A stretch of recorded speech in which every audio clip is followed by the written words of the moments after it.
ગર્ભા અવસ્થાના 9 મહિના અને નવરાત્રિના 9 દિવસ આ બંને ખૂબ જ ગાઢ રીતે જોડાયેલા છે.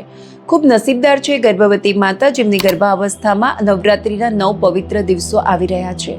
એક ગર્ભવતી માતા આ 9 દિવસ દરમિયાન પોતાની આધ્યાત્મિક ઉન્નતિ કેવી રીતે કરી શકે તેના માટેના ખૂબ સુંદર 9 વિડીયો અમે તમારી સાથે શેર કરી રહ્યા છીએ.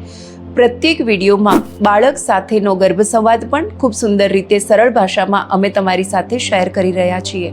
પરંતુ તેની સાથે માતાના બીજ મંત્ર દ્વારા માએ કેવી રીતે જાપ કરવો જોઈએ તેમજ પોતાની આધ્યાત્મિક ઉન્નતિ માટે માએ કેવી રીતે ધ્યાન કરવું જોઈએ તે વિડીયોની લિંક પણ અમે તમારી સાથે ડિસ્ક્રિપ્શનમાં શેર કરી રહ્યા છીએ.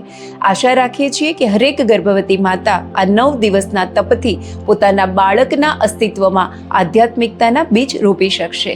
ધન્યવાદ.